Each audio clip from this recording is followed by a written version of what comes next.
राधे कृष्ण आप सभी को। कार्तिक कृष्ण पक्ष की त्रयोदशी तिथि के दिन धनतेरस का पर्व पूरी श्रद्धा और विश्वास के साथ मनाया जाता है। इस दिन को मनाने के पीछे धन्वंतरी देव के जन्म लेने की कथा प्रचलित है। शास्त्रों में वर्णित कथाओं के अनुसार समुद्र मंथन के दौरान भगवान धन्वंतरी हाथों में अमृत कलश लेकर प्रकट हुए थे।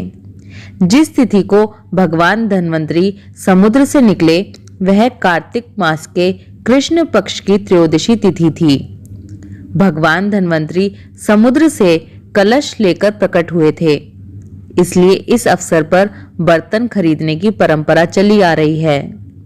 भगवान धन्वंतरी को विष्णु भगवान का अंश माना जाता है और इन्होंने ही पूरी दुनिया में चिकित्सा विज्ञान का प्रचार और प्रसार किया। भगवान धन्वंतरी के बाद माता लक्ष्मी 2 दिन बाद समुद्र से निकली थी, इसलिए उस दिन दीपावली का पर्व मनाया जाता है। भगवान धन्वंतरी की पूजा अर्चना करने से आरोग्य सुख की प्राप्ति होती है।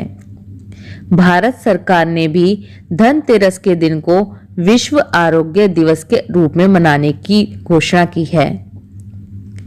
इस दिन को मनाने के पीछे धन्वंतरी देव के जन्म लेने की कथा तो है ही, लेकिन एक और भी कथा प्रचलित है।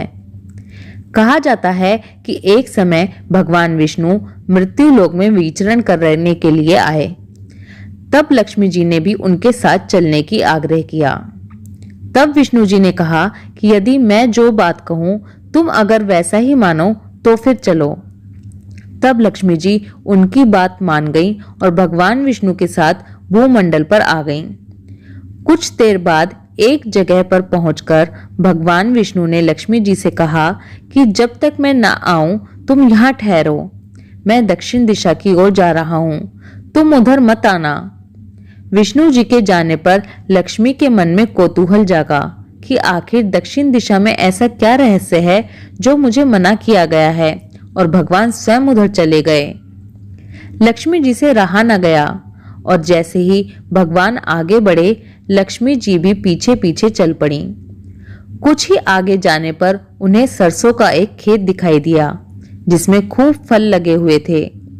सरसों की शोभा देखकर वह मंत्रमुग्ध हो गईं और फूल तोड़कर अपना श्रृंगार करने के बाद आगे बढ़ीं। आगे जाने पर एक गन्ने के खेत से लक्ष्मी जी ने गन्ने तोड़कर रस चूसने शुरू किया।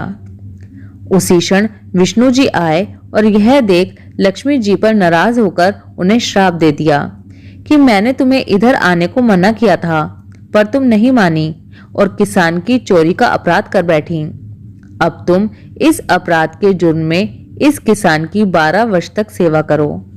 ऐसा कहकर भगवान उन्हें छोड़कर क्षीर सागर चले गए। तब लक्ष्मी जी उस गरीब किसान के घर में रहने लगी। एक दिन लक्ष्मी जी ने उस किसान की पत्नी से कहा कि तुम स्नान कर पहले मेरी बनाई गई इस देवी लक्ष्मी का पूजन करो, फिर रसोई बनाना, तब तुम जो मांगोगी वही मिलेगा। किसान की पत्नी ने ऐसा ही किया। पूजा के प्रभाव और लक्ष्मी की कृपा से किसान का घर दूसरे ही दिन से अन्न, धन, रत्न और सोने आदि से भर गया। लक्ष्मी ने किसान को धन धान्य से पूर्ण कर दिया। किसान के 12 वर्ष बड़े आनंद से कट गए। फिर 12 वर्ष के बाद लक्ष्मी जी आने के लिए तैयार हुई। विष्णु जी लक्ष्मी जी को लेने आए तो किसान ने उन्हें भेजने से इनकार कर दिया। तब भगवान ने किसान से कहा कि इन्हें कौन जाने देता है, यह तो चंचला हैं, कहीं नहीं ठहरती, इनको बड़े बड़े नहीं रोक सके। इनको मेरा श्राप था, इसलिए 12 वर्ष से तुम्हारी सेवा कर रही थी। तुम्हारी 12 वर्ष सेवा का समय पूरा हो चुका है। लेकिन तब भी किसान हठ करने लगा और हठ पूर्वक बोला कि नहीं, अब मैं लक्ष्मी जी को नहीं जाने दूंगा। तब लक्ष्मी जी ने कहा कि हे किसान, तुम मुझे रोकना चाहते हो तो जो मैं कहूं वैसा करो। कल तेरस है, तुम कल घर को लीप पोत कर स्वच्छ करना, रात्रि में घी का दीपक जलाकर रखना और सायंकाल मेरा पूजन करना। एक तांबे के कलश में रुपए भरकर मेरे लिए रखना। मैं उस कलश में निवास करूंगी, किंतु पूजा के समय मैं तुम्हें दिखाई नहीं दूंगी। इस एक दिन की पूजा से वर्ष भर मैं तुम्हारे घर से नहीं जाऊंगी। यह कहकर वह दीपकों के प्रकाश के साथ 10 दिशाओं में फैल गई। अगले दिन किसान ने लक्ष्मी जी के कथनानुसार पूजन किया। उसका घर धन धान्य से पूर्ण हो गया। इसी वजह से हर वर्ष तेरस के दिन लक्ष्मी जी की पूजा होने लगी और तभी से कार्तिक कृष्ण पक्ष की त्रयोदशी तिथि को धनतेरस का त्योहार मनाया जाने लगा। ये थी धनतेरस के पीछे की कथा। ये कहानी अच्छी लगे तो सभी के साथ शेयर कीजिए, स्पेशली अपने बच्चों को सुनाइए ताकि उन्हें पता चले कि हमारे रीति रिवाज, त्योहार, इन सब के पीछे कितनी प्रसिद्ध कथाएं हैं। राधे कृष्णा।